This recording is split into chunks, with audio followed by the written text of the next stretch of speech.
तो हाजिर आपके सामने देश और दुनिया की वायरल खबरें लेकर के शेयर करेंगे आपके साथ क्या कुछ वायरल और ट्रेंड कर रहा है। पहले तो आपको बताएंगे कि कैसे उत्तर प्रदेश की पुलिस का बयान आया मुसलमानों के लिए। वो ऐसा बयान है जिसको लेकर के काफी चर्चा है और उसी के साथ साथ Kangana Ranaut, RSS, students protest और किस तरीके से गोदी मीडिया का नैरेटिव, ये सारा कुछ चल रहा है। मैं एक एक करके आपके साथ रिपोर्ट शेयर करूंगा और शेयर करेंगे कि किस तरीके से अमेरिका अब गोल गोल घूम रहा है, क्या कुछ लेकर के बयान दिया है ईरान को लेकर के, शेयर करेंगे आपके साथ। काफी सारी अपडेट्स होने वाली इस वीडियो में। तो आगे बढ़ने से पहले आप सभी से गुजारिश है, चैनल को सब्सक्राइब करिए और रीच के लिए लाइक शेयर कमेंट करना मत भूलें। रामपुर के एसपी अनिल कुमार सिंह सिसोदिया ने एक बयान दिया कि सच्चा मुसलमान गोकशी नहीं कर सकता है। जो लोग ये काम कर रहे हैं वो या तो मुसलमान नहीं है या वो कौन लोग हैं। अनिल कुमार सिंह के मुताबिक आप खुद सुनिए कि इस्लाम के अनुसार कोई भी ऐसा पशु जिसको काटने से किसी अन्य धार्मिक व्यक्ति की धार्मिक भावनाओं को ठेस पहुंचती है, उसका मांस खाना ये हराम है। सच्चा मुसलमान जो है कभी इस तरह काम नहीं कर सकता है। तो जो लोग ये काम कर रहे हैं, मुझे बड़ा आश्चर्य है, या तो मुसलमान नहीं या तो बहुत हरामी है। अनिल कुमार सिंह ने ऐसे लोगों का इलाज करना ही अपना काम बताया है। एसपी ने पुलिस लाइन में गोकशी के खिलाफ कैंपेन को लेकर पुलिस लाइन में बैठक की। बाद में उन्होंने मीडिया से बात की। एसपी ने सहारनपुर में अपनी तैनाती का एक्सपीरियंस भी शेयर किया। कहा कि वहां उन्होंने मौलवी, मौलाना और मुस्लिम टीचर्स के जरिए से लोगों से अपील कराई थी कि सच्चा मुसलमान गोकशी जैसा काम नहीं कर सकता। सावन जैसे महीने में इस तरह के काम माहौल बिगाड़ने की कोशिश है। एसपी ने कहा कि गोकशी में शामिल लोगों के खिलाफ पुलिस पूरी सख्ती से कार्रवाई करेगी। रामपुर एसपी के इस बयान के बाद लोगों ने उनकी भाषा को लेकर ऐतराज जताया। सोशल मीडिया पर लोग कहने लगे कि इतनी गंदी जुबान, पुलिस में ऐसी भाषा की कोई जगह नहीं होनी चाहिए, चाहे वो किसी के लिए भी इस्तेमाल की जाए। जब मामले ने तूल पकड़ा तो एसपी साहब ने सफाई दी। कहा कि उनका इरादा किसी को ठेस पहुंचाने का नहीं था।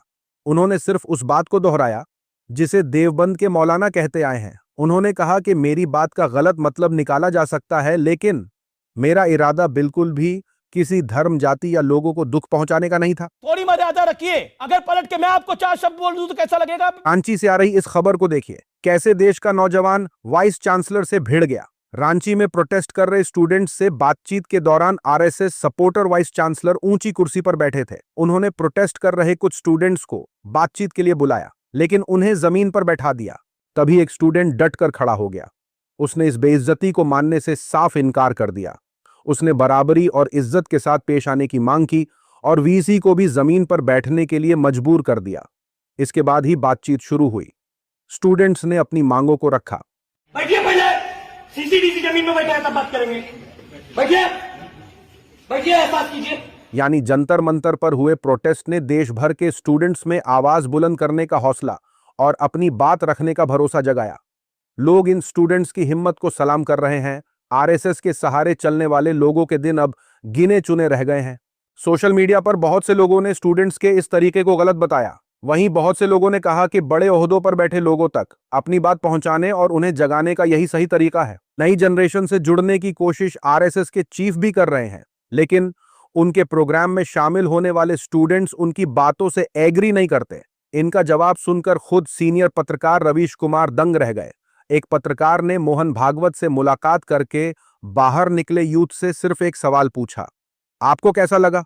उनके जवाबों से एक बात बिल्कुल साफ हो गई। आप भी सुनिए उन्होंने क्या कुछ कहा। I disagreed with most of the takes that Mohan Bhagwat ji made. सिर्फ खाली खाली रखे वादे हैं, कुछ नहीं करेंगे ये लोग। आज देश के ज्यादातर नौजवान सिर्फ किसी की बड़ी पहचान, ओहदा या इमेज देखकर उसकी बात नहीं मानते। वो सवाल पूछते हैं, अपनी समझ से सोचते हैं और फिर अपनी राय बनाते हैं। यही नए भारत के यूथ की सबसे बड़ी पहचान है। बिना सोचे समझे किसी के पीछे चलना नहीं, बल्कि सोच समझकर अपनी बात रखना।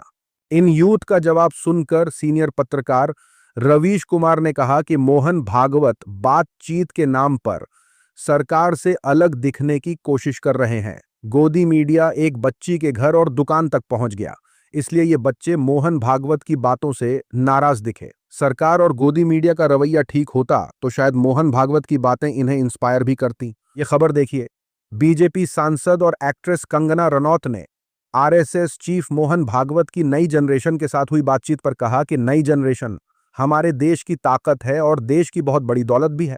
हमें खुशी है कि हमारे नौजवान अपनी संस्कृति और उसकी पहचान के नुमाइंदे बनकर सामने आ रहे हैं।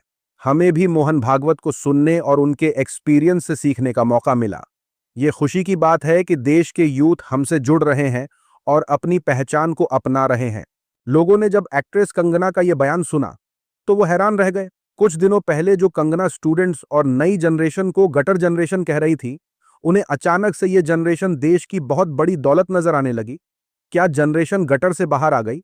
सोशल मीडिया पर लोग कहने लगे कि गटर से सीधा कल्चर का एम्बेसडर, ये सिर्फ भाजपा में ही मुमकिन हो सकता है। नरेंद्र मोदी का एक वीडियो हटाने को लेकर फेसबुक की पेरेंट कंपनी मेटा और उसके मालिक मार्क जुकरबर्ग को सख्त वार्निंग देने के साथ ही सरकार ने यह ऐलान भी किए। सरकार सोशल मीडिया प्लेटफॉर्म पर गैर कानूनी कंटेंट का पता लगाने के लिए ऑटोमेटेड डिटेक्शन टूल का इस्तेमाल करेगी। इस काम के लिए अधिकारी लगाए जाएंगे जो रिपोर्ट बनाकर सरकार को देंगे। मोदी सरकार ने सोशल मीडिया प्लेटफॉर्म के लिए नए कानून का ऐलान किया है, जिसके तहत गैर कानूनी ऑनलाइन कंटेंट को हटाने की टाइम लिमिट को पहले के 36 घंटे से घटाकर सिर्फ 3 घंटे कर दिया है। यानी किसी भी सोशल मीडिया प्लेटफॉर्म को गैर कानूनी कंटेंट को 3 घंटे के अंदर हटाना होगा।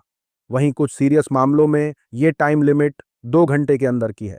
इस कानून के ऐलान के बाद विपक्ष के नेता अरविंद केजरीवाल ने इसे मोदी जी का डर बताया है। केजरीवाल के मुताबिक स्टूडेंट्स के आंदोलन के बाद से ही मोदी जी को बहुत डर लगने लगा है।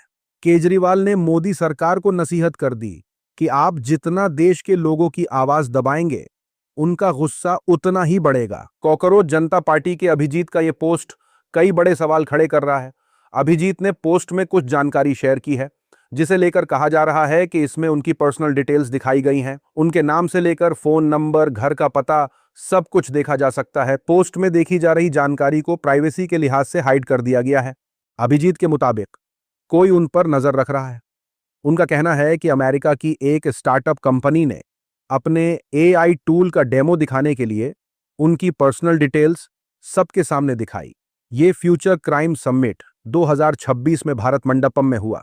उन्हें इसके बारे में वहां मौजूद एक शख्स ने बताया कि उस वक्त कई सरकारी अधिकारी भी मौजूद थे। अभिजीत ने पूछा कि क्या सरकार हमारी जासूसी करने के लिए अमेरिकी कंपनियों की मदद ले रही है। सोशल मीडिया पर इस मामले को देखने के बाद लोगों ने कहा कि सरकारी अधिकारी सामने बैठे थे और एक अमेरिकी कंपनी अपना सामान बेचने के लिए एक इंडियन सिटीजन की पर्सनल डिटेल्स बड़े पर्दे पर सबको दिखा रही थी। फिर लोग किस मुंह से कहते हैं कि डेटा की प्राइवेसी हमारी प्रायोरिटी है। ये खबर देखिए, टाइम्स नाउ नवभारत चैनल पर एंकर रूबिका लियाकत का वीडियो वायरल हो रहा है। वीडियो में मैडम डिजिटल बोर्ड पर शिक्षा लिख रही हैं और उसके साथ कोई नाम लिखने की कोशिश कर रही हैं, लेकिन हिंदी के लफ्ज सही से नहीं बन पा रहे। वो लिखती हैं, मिटाती हैं, फिर से लिखती हैं, बार बार गलतियां हो रही हैं। पूरा सीन देखकर लग रहा है जैसे कोई स्कूल की क्लास में बच्चा पहली बार बोर्ड पे लिख रहा हो। सोशल मीडिया पर लोग इस वीडियो को खूब शेयर कर रहे हैं और मजाक उड़ा रहे हैं। कई लोग कह रहे हैं कि एंकर रूबिका लियाकत की जिस तरह से ट्रोलिंग हुई थी, उस सदमे से बाहर वो निकल नहीं पा रही हैं। ट्रोल होने के बाद उनकी बौखलाहट साफ नजर आ रही है। वीडियो इतना वायरल हुआ कि लोग इसे देखकर चैनल की एंकर पर सवाल उठा रहे हैं कि इतना बड़ा न्यूज चैनल और एंकर से हिंदी सही से नहीं लिखी जा रही। मेरा श है, ये ऐसे ही आता है। लोगों ने एंकर को नसीहत करते हुए कहा कि दुकान पर 20 रुपए में हिंदी राइटिंग की किताब मिल जाती है। उसमें शब्द पहले से बने होते हैं, बस उनके ऊपर पेंसिल चलानी होती है। रोज थोड़ा थोड़ा प्रैक्टिस कर लिया कीजिए। आपकी हैंड राइटिंग देखकर मेरे बच्चे भी वैसा ही लिखने लगे हैं। बेचारे रोज टीचर से डांट और मार खा रहे हैं। झारखंड के स्टूडेंट्स प्रोटेस्ट को लेकर अमन चोपड़ा हिंदू मुस्लिम वाला प्रोपगेंडा चला रहे थे। मकसद था जंतर मंतर वाले स्टूडेंट्स प्रोटेस्ट को बदनाम करना। रांची में भी खाना बंट रहा है, लोग मदद कर रहे हैं, लेकिन अमन चोपड़ा वहां मंदिर का लंगर दिखाकर दिल्ली वाले प्रोटेस्ट को टारगेट कर रहे थे। वहां थी मैथ की बिरयानी, लेकिन यहाँ पर मंदिर से लंगर आ रहा है। जंतर मंतर पर CJP वाला प्रोटेस्ट चला था। वहां खाना पानी बहुत सारे लोगों से आ रहा था। रेस्टोरेंट, डिलीवरी, अलग अलग शहरों से। कुछ मुस्लिम भाई भी मदद कर रहे थे। कोई एक रिलीजन का मोनोपोली नहीं था। अमन चोपड़ा रांची गए और फोकस ये रखा कि यहां मंदिर का लंगर है। जंतर मंतर पर जुनैद की बिरयानी थी, यानी धर्म का एंगल घुसा दिया। लेकिन अमन चोपड़ा ने यह नहीं बताया कि जिन्हें वो मंदिर का लंगर बताकर नैरेटिव फैला रहे थे, वो लोग भाजपा के ही लोग थे। इससे जुड़ी कुछ तस्वीरें भी सामने आई हैं। भाजपा के लोग वहां खाना बांट रहे थे, जिसे एंकर मंदिर का खाना बता रहे थे, यानी भाजपा वाले ही खाना बांट रहे हैं और गोदी एंकरों से उसे प्रमोट भी करवा रहे हैं।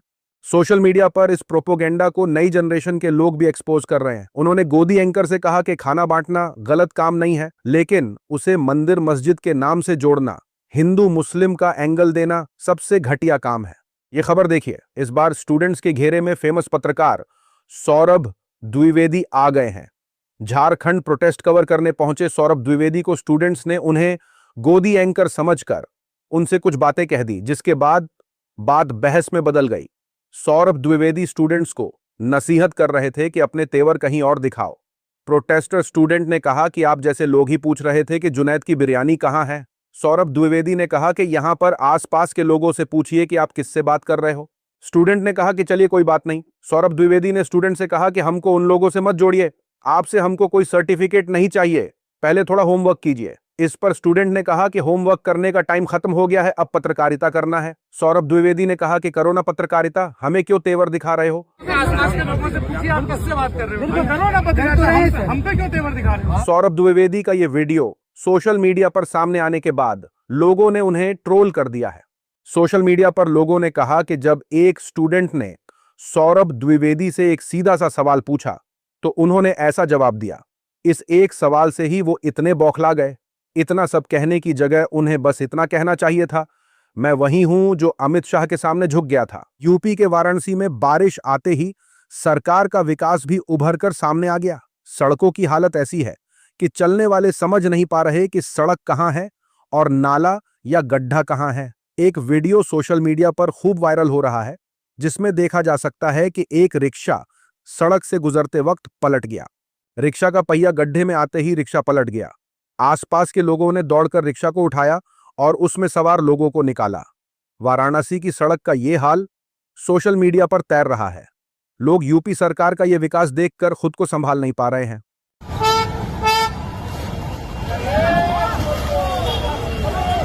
उठाओ भैया, उठाओ उठाओ उठाओ उठाओ। सोशल मीडिया पर लोगों ने कहा कि अंधभक्त और आईटी सेल दिल्ली के क्लिप्स दिखाता रहता है, लेकिन यह नहीं बताता कि मोदी जी के शहर का क्या हाल है।